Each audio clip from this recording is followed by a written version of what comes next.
साल 2010 Antarctica ocean के island पर हमें एक हाईटेक लैब को दिखाया जाता है, जहां पर इंजन कॉर्पोरेशन अपने वैज्ञानिकों और इंजीनियर्स की मदद से डायनासोर के खून और डीएनए में बदलाव करने की प्रक्रिया को शुरू करते हैं, जिसे म्यूटेशन कहा जाता है। और इंजन कॉर्पोरेशन ने यहाँ पर डायनासोर को बना लिया है। वे चाहते हैं कि डायनासोर इस वातावरण और इस समय में ढल जाएं, साथ ही वह उन्हें और भी ताकतवर बनाना चाहते हैं, जिसके लिए वे लगातार एक्सपेरिमेंट कर रहे हैं। और जिस एक्सपेरिमेंट के दौरान वे एक टीरेक्स के डीएनए को बदलने की कोशिश करते हैं, लेकिन तभी वहाँ पर एक वर्कर से गलती हो जाती है और उसकी गलती की वजह से वहाँ पर एक भयानक तबाही आ जाती है। और इस पूरी प्रक्रिया के दौरान मशीनों में खराबी आ जाती है। टीरेक्स, जो कि अब एक नया और खतरनाक मॉन्स्टर का रूप ले चुका था, वो जाग जाता है, जिसके बाद वो पूरी लैब में तबाही मचा देता है और काफी साइंटिस्ट को मार देता है। इसीलिए सबको इस जगह को छोड़कर जाना पड़ता है और इस पूरी लैब के राज और यहाँ पर जो कुछ हुआ वो सब समय के साथ दफन हो जाते हैं। 17 सालों तक कोई इस आइलैंड पर नहीं आता और 17 सालों के बाद हमें मार्टिन नाम के एक आदमी को दिखाया जाता है, जो कि एक बहुत बड़ी फार्मास्यूटिकल कंपनी में हाई लेवल एग्जीक्यूटिव है, जिस कंपनी का नाम है पाथजेनिक्स, जो दुनिया की सबसे घातक बीमारियों का इलाज खोजने के लिए मशहूर है। लेकिन इस वक्त दुनिया एक नई और गंभीर स्वास्थ्य समस्या से जूझ रही है, एक अजीब और तेजी से फैलती दिल की बीमारी, जो आम इंसानों के लिए अब सामान्य बनती जा रही है। पाथजेनिक्स के रिसर्च डिपार्टमेंट को अंदेशा होता है कि आने वाले कुछ ही सालों में यह बीमारी दुनिया की 20% आबादी को अपनी चपेट में ले लेगी, यानी कि हर 5 में से एक व्यक्ति को ये बीमारी होगी। और ऐसे में अगर कोई कंपनी बीमारी का इलाज खोज लेती है तो उसकी दवा की मांग पूरी दुनिया में बेशुमार हो जाएगी। इसीलिए ये कंपनी एक नए मिशन की शुरुआत करती है, एक ऐसा मिशन जो उन्हें न सिर्फ मेडिकल साइंस में क्रांति लाने का मौका देगा, बल्कि अरबों डॉलर्स की कमाई भी करवाएगा।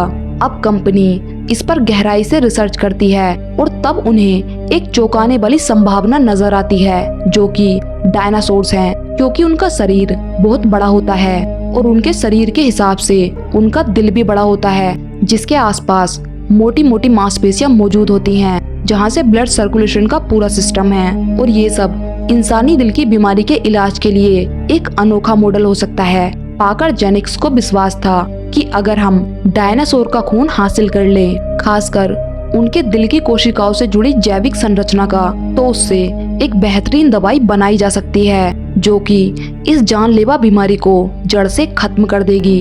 और इसीलिए इस जोखिम भरे मिशन को अंजाम देने के लिए कंपनी पूरी जिम्मेदारी मार्टिन को सौंपती है। उसे एक टास्क मिलता है कि वो 3 अलग अलग प्रजातियों के डायनासोर्स का खून लेकर आए, जिसमें से एक जमीन पर चलता है, दूसरा पानी में रहता है और तीसरा हवा में उड़ता है। यानी इस मिशन के लिए उन्हें 3 तरह के डायनासोर्स की प्रजाति को ट्रैक करना होगा और उन्हें पकड़कर उनके ब्लड सैंपल्स को इकट्ठा करना होगा। लेकिन ये काम इतना आसान नहीं था, क्योंकि ये डायनासोर्स दुनिया के सबसे खतरनाक और प्रतिबंधित आइलैंड पर रहते हैं। मार्टिन जानता था कि ये मिशन वो अकेला नहीं कर सकता, इसीलिए वो कुछ एक्सपर्ट की टीम बनाने का फैसला करता है, जिसके लिए सबसे पहले वो जोरा से मिलता है, जो कि असल में एक एक्स स्पेशल फोर्स कमांडो रह चुकी है। जोरा सिर्फ एक सैनिक नहीं थी, बल्कि उसे जंगली इलाकों में सरवाइव करना, हाईटेक हथियारों का इस्तेमाल करना और साथ ही हर खतरे से निपटना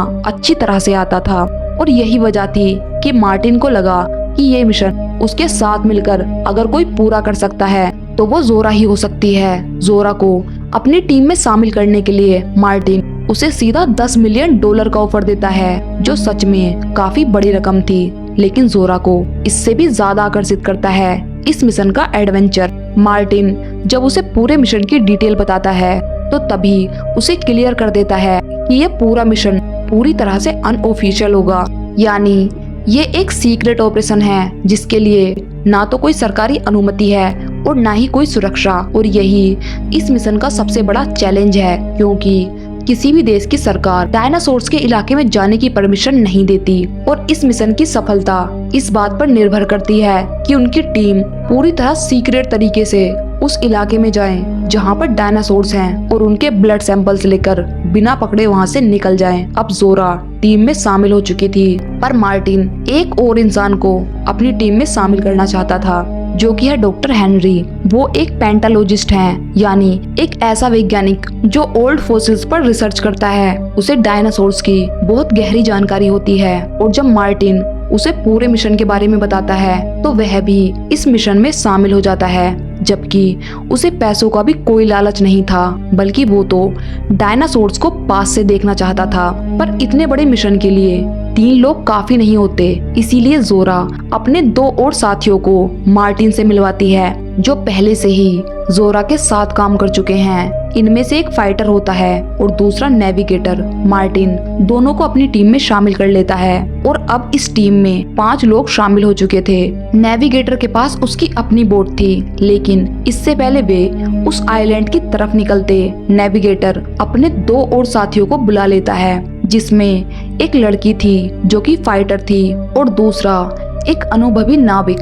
और अब ये लोग एक साथ उस आइलैंड की तरफ बढ़ते हैं। वही समुंदर में हम एक और बोट को देखते हैं, जिसमें बोट का मालिक और उसकी 2 बेटियां और उनका फ्रेंड था। दरअसल ये घूमते हुए एक आइलैंड से दूसरे आइलैंड की तरफ जा रहे होते हैं, लेकिन तभी इनकी बोट से कुछ टकरा जाता है और पानी की सतह के ऊपर एक बहुत ही खतरनाक जीव दिखाई देता है, और जो कि कोई और नहीं बल्कि खतरनाक मोसासोरस था, वही समुद्री पानी का डायनासोर, जिसकी तलाश में मार्टिन अपनी पूरी टीम के साथ यहाँ आया है। देखते ही देखते मोसासोरस इनकी पूरी बोट को पलट देता है, लेकिन ये सब जल्दी से तैरकर अपनी बोट के ऊपर शेल्टर लेते हैं और रेडियो की मदद से मैसेज करते हैं। और जो मैसेज मार्टिन की टीम के नेविगेटर को मिलता है, वो लोकेशन देखता है जो कि यहाँ से 45 किलोमीटर दूर उसी आइलैंड के पास थी जहाँ पर ये लोग जा रहे हैं। पर जब वो ये बात मार्टिन को बताता है तो मार्टिन कहता है कि पहले हमें डायनासोर्स के ब्लड सैंपल्स को लेना होगा, क्योंकि उससे हमें पूरी दुनिया को बचाना है, और उसके बाद ही हम किसी और की मदद करेंगे। इस पर नेविगेटर कहता है कि उन्हें मदद की जरूरत है और अगर हम वक्त पर नहीं पहुँचे तो उनकी जान भी जा सकती है। इसीलिए वो अपनी बोट को उसी तरफ ले जाता है जहाँ वे देखते हैं कि बोट का ओनर और उसकी फैमिली मदद आने का इंतजार कर रहे थे। जल्द ही वे वहाँ पर पहुँच जाते हैं, जिसके बाद वे चारों इनकी बोट में आ जाते हैं। वे लोग बताते हैं कि समुद्र के अंदर से एक बहुत बड़ा जीव बाहर निकला, जिसकी आज तक ना तो हमने कोई फोटो देखी थी और ना ही वीडियो, और उसी ने हमारी बोट को पलट दिया। मार्टिन समझ जाता है कि वो मोसासोरस है, वही पानी का डायनासोर जिसकी तलाश में वे लोग यहाँ तक आए हैं। और तभी इनकी बोट के पास भी हलचल शुरू हो जाती है और अचानक से कई सारे मोसासोरस इनकी बोट के बहुत करीब आ जाते हैं। इसीलिए टीम के सारे मेंबर्स इस मौके का फायदा उठाने की तैयारी में लग जाते हैं। डॉक्टर हेनरी पहले से ही एक खास योजना बना चुके थे। उन्होंने डायनासोर से ब्लड निकालने के लिए कुछ खास कंटेनर तैयार किए थे, जो देखने में गन के कार्ट्रिज जैसे हैं, लेकिन असल में ये सुई की तरह डायनासोर की स्किन में जाकर वहां से खून को खींचते हैं। और जैसे ही कंटेनर भर जाएगा वे हवा में ऊपर उड़ेंगे, जिसके बाद उनका पैराशूट खुलेगा और तभी वे लोग उस कंटेनर को पकड़ लेंगे। लेकिन जैसे ही मोसासोरस बोट के करीब आता है, जोरा तेजी से गन के कंटेनर को फायर करती है। कंटेनर डायनासोर की बॉडी में घुस जाता है और ब्लड इकट्ठा करके पैराशूट के सहारे हवा में उड़ता हुआ नीचे आ जाता है, जहां टीम उसे कैच कर लेती है और इस तरह वे पहला पड़ाव पार कर लेते हैं। इन्हें पहले डायनासोर के ब्लड का सैंपल मिल चुका था, जिस पर सब बहुत खुश होते हैं। लेकिन जल्द ही इनके सामने एक नया खतरा आ जाता है। इस बार पानी के अंदर से एक दूसरे किस्म का डायनासोर, जिसका नाम स्पाइनोसोरस है, वो बोट पर हमला कर देता है, जिसके बाद इनके साथ जो मेल फाइटर होता है वो उस पर फायरिंग करना शुरू कर देता है, जो कि उसकी सबसे बड़ी गलती थी। और अब स्पाइनोसोरस उसकी तरफ आता है और सबके सामने उसका खात्मा कर देता है। और तभी जो पिछली बोट का ओनर था, उसकी बेटी पानी में गिर जाती है, जिसे बचाने के लिए वो कूद पड़ता है और उसके साथ ही उसकी पूरी फैमिली भी पानी में कूद जाती है। और ये सब तैरते हुए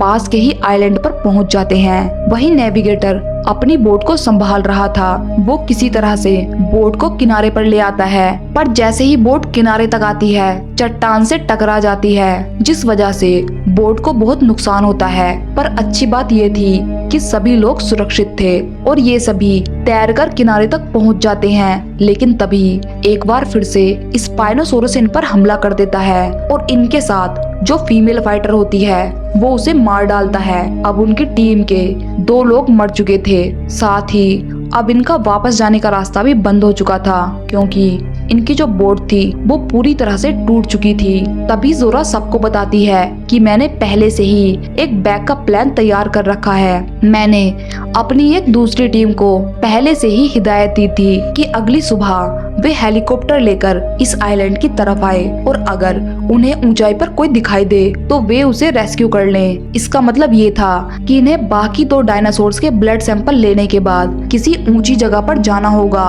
ताकि इन सबको रेस्क्यू किया जा सके। तब नेविगेटर कहता है कि मैं जानता हूँ कि हेलीकॉप्टर वाले लोग नीचे नहीं आएंगे क्योंकि उन्हें पता है कि इस आइलैंड पर बहुत खतरा है। वे हेलीकॉप्टर लेकर बहुत कम समय के लिए ही आइलैंड के पास रहेंगे, इसीलिए हमें जल्द से जल्द अपना काम खत्म करके किसी ऊंची जगह पर जाना होगा ताकि हम सबको बचा लिया जाए। लेकिन इनके सामने एक और समस्या थी। जो पिछली बोट का ओनर था वो अपनी फैमिली के साथ इसी आइलैंड पर फंसा हुआ था और ये लोग उसे भी बचाना चाहते थे। पर सबसे पहले इन्हें ब्लड सैंपल्स लेने होंगे और जिसके लिए ये लोग जंगल के अंदर जाते हैं जहाँ पर इन्हें अजीब अजीब से जीव जंतु दिखाई देते हैं और साथ ही बहुत सारे अलग अलग तरह के डायनासोर्स भी। लेकिन इन्हें तलाश थी उस खास टाइटैनोसोरस की जिसका ब्लड सैंपल्स इन्हें चाहिए था और जल्द इनकी आंखों के सामने टाइटैनोसोरस का पूरा एक झुंड होता है जिसे देखकर ये बहुत खुश हो जाते हैं और अब ये पहले की तरह ही चुपचाप से उनके करीब जाते हैं और ब्लड सैंपल्स लेने में कामयाब हो जाते हैं। लेकिन अब इनके सामने सबसे बड़ी चुनौती थी क्योंकि इन्हें अब आसमान में उड़ने वाले डायनासोर जिसका नाम क्वेडल कार्टर्स है उसका ब्लड सैंपल्स चाहिए जो कि बहुत ही खतरनाक है। ये डायनासोर्स अपने आसपास किसी को बर्दाश्त नहीं करते, इसीलिए डॉक्टर हेनरी कहते हैं कि हमें उनके अंडों तक पहुंचना चाहिए और उनके अंडों से ही हम ब्लड सैंपल्स ले लेंगे ताकि हम में से किसी को भी जान का खतरा ना हो। सबको उनका ये सजेशन बहुत अच्छा लगता है। जिसके बाद ये ऊंची चट्टानों पर जाते हैं जहाँ पर उस उड़ने वाले डायनासोर का घोंसला था और वहाँ पर उन्हें उसका अंडा भी मिल जाता है और डॉक्टर हेनरी बहुत ही सावधानी से उसके अंडे को उठाते हैं और कंटेनर की मदद से उसका ब्लड निकाल लेते हैं। अब इनके पास तीनों डायनासोर्स का ब्लड है, बस अब इन्हें यहाँ से सुरक्षित बाहर निकलना है। लेकिन इससे पहले वे उस डायनासोर के घोंसले से निकल पाते, वो डायनासोर क्वेडल कार्टर्स वहाँ पर आ जाता है और इन्हें अपने घोंसले के पास देखकर उसे बहुत ही गुस्सा आ जाता है। वो इनके ऊपर हमला करता है और साथ ही जो इनके साथ नाविक होता है वो उसे अपने पंजों में दबोचकर मार देता है। और इसी मौके का फायदा उठाकर जोरा, नेविगेटर और हेनरी यहाँ से भागने में कामयाब हो जाते हैं और शाम तक ये आइलैंड की उस पुरानी लैब में पहुँच जाते हैं जहाँ पर इन्हें वो फैमिली भी मिल जाती है जो दूसरी बोट पर थी। सबको लगता है कि शायद ये जगह थोड़ी सुरक्षित होगी, लेकिन जैसे ही वे अंदर जाते हैं उन्हें एहसास होता है कि ये इलाका जितना पहले खतरनाक था आज भी उतना ही खतरनाक है। यहाँ अब भी कई सारे म्यूटेटेड डायनासोर मौजूद थे जो इन पर अटैक कर देते हैं, लेकिन ये सब बचकर वहाँ से निकलने में कामयाब हो जाते हैं। लेकिन मार्टिन जो कि उनकी टीम का लीडर था, अचानक से उसका बिहेवियर बदल जाता है। जैसे ही उसे यकीन हो जाता है कि तीनों ब्लड सैंपल्स उसके पास है, तभी वो अपनी जेब से गन निकालता है और पूरी टीम पर तान देता है। वो सबको धमकी देता है कि अब ये मिशन सिर्फ उसका है और अगर कोई उसके बीच में आया तो वो उसे मार देगा। लेकिन मार्टिन की किस्मत बहुत ही खराब थी क्योंकि उसी वक्त वहाँ पर एक बहुत ही विशाल म्यूटेटेड टीरेक्स आ जाता है और ये वही डायनासोर है जिसने सालों पहले इस लैब को तबाह किया था। और अब एक बार फिर से वो अपने पूरे रौद्र रूप में सामने आता है। वो सीधा मार्टिन पर हमला करता है और उसको निकल जाता है और इस हमले के दौरान मार्टिन के हाथ से ब्लड सैंपल का वो कंटेनर गिर जाता है, जिसे जोरा फुर्ती से उठाकर सुरक्षित कर लेती है। हालांकि उसी वक्त आसमान में उनकी मदद के लिए एक हेलीकॉप्टर भी आता है, लेकिन टीरेक्स बहुत ही खतरनाक था। वो हेलीकॉप्टर की आवाज सुनकर उसकी तरफ दौड़ता है और उस हेलीकॉप्टर को अपने जबड़े में दबोच लेता है, जिससे पायलट की भी मृत्यु हो जाती है। लेकिन तभी वहाँ पर उन्हें एक शिप दिखाई देता है जो कि इंजन कंपनी द्वारा इस्तेमाल किया जाता था, और ये लोग जल्दी से उस शिप पर चढ़ जाते हैं और जैसे ही उसे स्टार्ट करके वहाँ से निकलने की कोशिश करते हैं, टीरेक्स फिर से उन पर हमला कर देता है। तभी नेविगेटर को याद आता है कि टीरेक्स रोशनी की तरफ आकर्षित होता है, इसीलिए वह एक फ्लेयर गन निकालता है और खुद शिप से दूर जाकर उसको जला देता है, जिससे टीरेक्स का ध्यान भटक जाता है और वह रोशनी का पीछा करता है जो कि नेविगेटर के हाथ में थी। यहाँ नेविगेटर अपनी जान की परवाह नहीं करता और वह अपनी जान देकर भी अपने साथियों को बचाना चाहता है। हालांकि जोरा उसे वापस बुलाती है, लेकिन वह कहता है कि ये करना जरूरी है। शिप धीरे धीरे टापू से दूर जाने लगता है और तभी फ्लेयर की रोशनी भी बुझ जाती है। जोरा को लगता है कि नेविगेटर अब इस दुनिया में नहीं रहा। टीरेक्स भी जंगल की ओर लौट जाता है, लेकिन तभी एक और फ्लेयर आसमान में चमकता है और ये संकेत होता है कि नेविगेटर अभी जिंदा है, जिसे देखकर जोरा बहुत खुश होती है और वह अब शिप को मोड़कर उसी दिशा में ले जाती है जहां पर उसे नेविगेटर सही सलामत मिलता है, और इसी तरह से नेविगेटर की जान भी बच जाती है। अब उनके पास उन तीनों डायनासोर्स के ब्लड सैंपल्स हैं और अब उनका शिप उस खतरनाक टापू से भी बाहर निकल चुका है। रास्ते में डॉक्टर हेनरी जोरा को बताते हैं कि मार्टिन इन ब्लड सैंपल्स को एक कंपनी को देने वाला था ताकि वह दुनिया की सबसे महंगी दवा बना सके, लेकिन ऐसा करना सही नहीं होगा क्योंकि उससे इलाज सिर्फ अमीरों तक ही सीमित रह जाएगा।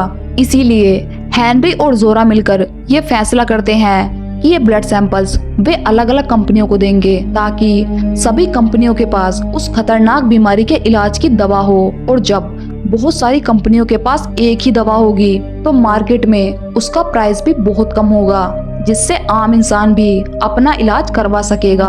और इसी के साथ इस फिल्म की कहानी यहीं पर खत्म होती है।